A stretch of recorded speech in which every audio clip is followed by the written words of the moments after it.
نحمده ونصلي على رسوله الکریم اما بعد۔ آج کا دن 22 رجب المرجب،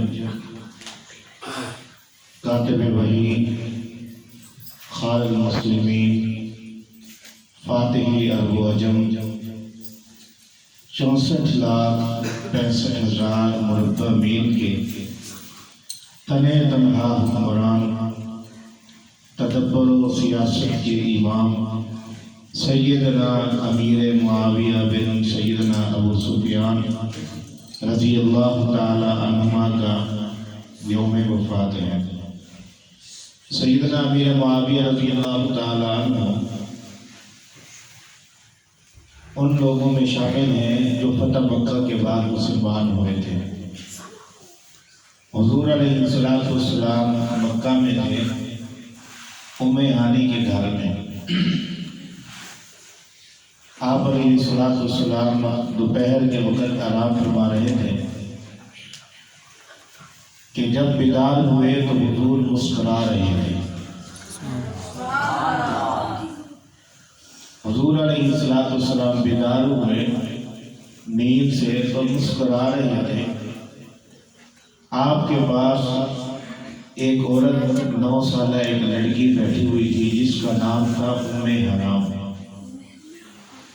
ام حرام رضی اللہ تعالی عنہ نے پوچھا، اللہ کے رسول، آپ نے کیا دیکھا کہ آپ جب بیدار ہوئے تو مسکرا رہے تھے؟ تو حضور علیہ السلام نے فرمایا، ام حرام، مجھے خواب میں وہ اسلامی لشکر دکھلایا گیا ہے جو کشتیوں کے اوپر سوار ہو کر سمندروں میں سفر کر کے اسلام کے لیے جنگ لڑیں گے۔ اول جیش یغزو البحر، سب سے وہ پہلا لشکر جو سمندر میں اتر کر اسلام کے لیے جنگ کرے گا، وہ لشکر مجھے دکھایا گیا، اور ساتھ یہ بھی بتلایا گیا کہ جو لشکر سب سے پہلے سمندر میں اتر کر اسلام کے لیے جنگ کرے گا وہ جنتی ہے۔ تو ام حرام رضی اللہ تعالی عنہ نے عرض کی، اللہ کے رسول صلی اللہ علیہ وسلم، آپ اللہ سے دعا کیجئے کہ میرا شمار بھی اس جنتی جماعت میں، اس جنتی قافلے میں، اس جنتی گروہ میں میرا نام بھی لکھ دیا جائے، تاکہ جس طرح وہ لوگ اس قافلے میں شریک ہو کر جنت کے مستحق ہوں، میں بھی اس قافلے میں شریک ہو کر جنتی بن جاؤں۔ سبحان اللہ۔ رحمت کائنات صلی اللہ علیہ وسلم نے ارشاد فرمایا، ام حرام، تمہارا شمار بھی اس قافلے کے اندر ہے، تم بھی اسی میں ہو۔ ام حرام رضی اللہ عنہ کہتے ہیں یہ مکہ کا زمانہ تھا، پھر مدینہ کا زمانہ آیا، حضور صلی اللہ علیہ وسلم نے 10 سال مدینہ منورہ میں گزارے، لیکن مجھے یقین تھا کہ جو بات رحمت للعالمین صلی اللہ علیہ وسلم نے ارشاد فرمائی ہے، زمین آسمان تک جا سکتی ہے، آسمان نیچے آ سکتا ہے، قیامت آ سکتی ہے، لیکن جو بات رحمت للعالمین صلی اللہ علیہ وسلم نے ارشاد فرمایا اس میں کوئی رد و بدل نہیں ہو سکتا۔ تو ام حرام کہتی ہیں، میں انتظار کرتی رہی، حضور صلی اللہ علیہ وسلم کا بھی وصال ہو گیا، پھر حضرت ابوبکر صدیق آئے، پھر حضرت عمر آئے، پھر حضرت عثمان آئے۔ تو کہتے ہیں مجھے انتظار تھی، مجھے یقین تھا کہ جب تک اس سمندری قافلے میں میں شریک نہیں ہوں گی اس وقت تک مجھے موت نہیں آئے گی۔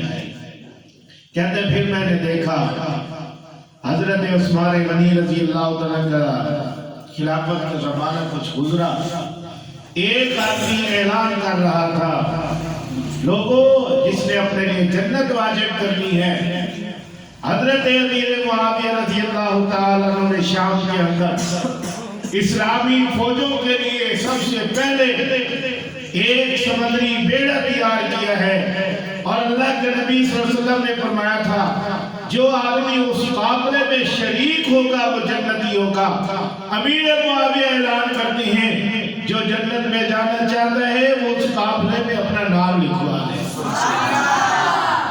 تو حضرت ام حرام اب بڑی ہو چکی تھی، صاحب اولاد بھی تھی، کہتے ہیں میرا نکاح ہوا تھا عبادہ بن ثابت رضی اللہ تعالی عنہ سے۔ میں نے اپنے خاوند سے کہا کہ سارے کام چھوڑو، چلو ہم بھی اپنا نام اس قافلے میں لکھوائیں جس قافلے کے لیے رحمت کائنات صلی اللہ علیہ وسلم نے دنیا میں رہتے ہوئے بشارت دی تھی کہ جو آدمی اس قافلے میں شریک ہوگا وہ کیا ہوگا بھائی؟ کیا ہوگا بھائی؟ جنتی۔ حضرت ام حرام کہتی ہیں میں چلی، ہم دمشق میں چلے، حضرت امیر معاویہ رضی اللہ تعالیٰ عنہ اپنے تخت خلافت کے اوپر موجود تھے۔ میں نے کہا امیر معاویہ میں وہ عورت ہوں جس نے رسول اللہ صلی اللہ علیہ وسلم کی حدیث سنی تھی اول جیش یغزو البحر فقد اوجبوا، وہ پہلا لشکر، وہ قافلہ اور گروہ، وہ جماعت جو سمندری راستے کے اوپر سمندر کے سفر کے اندر اسلام کے غلبے کے لیے جنگ کرے گی وہ جنتی ہوگی۔ تو میں تمہیں بشارت دیتی ہوں تم اس قافلے کے موجد بھی ہو، اس قافلے کے بانی بھی ہو، اس قافلے کو تیار کرنے والے بھی ہو، تیرے حکم سے وہ قافلہ تیار ہوا، میں تمہیں جنت کی بشارت دیتی ہوں۔ امیر معاویہ رضی اللہ تعالیٰ عنہ ہیں جنہوں نے حضور علیہ السلام سے اپنی محبت کے اظہار کیا۔ قلات، یہاں ہمارا بلوچستان کا ایک علاقہ ہے قلات، یہاں کے ایک آدمی تھا سردار، اس نے حضور علیہ السلام کی خدمت میں کچھ تحفے بھیجے۔ ان تحفے میں دو چیزیں تھی، ایک تھی زنجبیل جسے ہم ادرک کہتے ہیں، کیا کہتے ہیں بھائی؟ ادرک۔ دوسری چیز تھی ساگوان کی لکڑی۔ اس نے کہا یہ زنجبیل کا پھل ہمارے ہاں بڑا دستیاب ہے، حضور صلی اللہ علیہ وسلم کی خدمت میں بھیجا اور پانی کے مٹکوں کے اندر ڈبو کر بھیجا تاکہ مدینہ پہنچتے ہوئے یہ خوشی نہ ہو جائے۔ تو ایک ساگوان کی لکڑی بھیجی، اس لکڑی سے رحمت کائنات صلی اللہ علیہ وسلم نے اپنی چارپائی بنوائی۔ سرکار دو عالم صلی اللہ علیہ وسلم نے ساری زندگی وہ چارپائی استعمال کی۔ جب آپ کی وفات ہوئی حضور اسی چارپائی کے اوپر موجود تھے۔ سبحان اللہ۔ پھر وہی چارپائی حضرت ابوبکر صدیق رضی اللہ تعالیٰ کے پیش کی گئی۔ ابوبکر صدیق کا جنازہ اسی چارپائی کے اوپر اٹھا۔ حضرت عمر کا زمانہ آیا، ان کا جنازہ بھی اسی چارپائی کے اوپر اٹھا۔ حضرت عثمان غنی رضی اللہ تعالیٰ عنہ نے اپنے دور خلافت میں جب وہ چارپائی بیچی تو اس چارپائی کو خریدنے والے امیر معاویہ ہیں۔ کون ہے بھائی؟ امیر معاویہ۔ امیر معاویہ رضی اللہ تعالیٰ نے ایک مرتبہ حضور صلی اللہ علیہ وسلم کی حجامت بنائی، بال بنائے۔ آپ صلی اللہ علیہ وسلم نے بال مبارک اکٹھے کیے اور محفوظ کر لیے۔ حضور صلی اللہ علیہ وسلم کے ناخن تراشے، وہ بھی محفوظ کر لیے۔ آپ علیہ السلام کا ایک کرتا بھی تھا، وہ بھی محفوظ کر لیا۔ حضور علیہ السلام کی چادر تھی، وہ محفوظ کر لی۔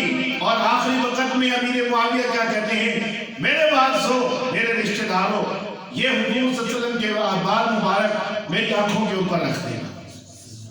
حضور صلی اللہ علیہ وسلم کی یہ ناخن مبارک میرے حلق میں اتار دینا، اور حضور صلی اللہ علیہ وسلم کی جو چادر اور کرتا ہے مجھے اس میں کفن دے دینا، اور پھر جب تم مجھے کفن دے دو پھر تم مجھ سے جدا ہو جانا، پھر میں جانوں، میرا رب جانے۔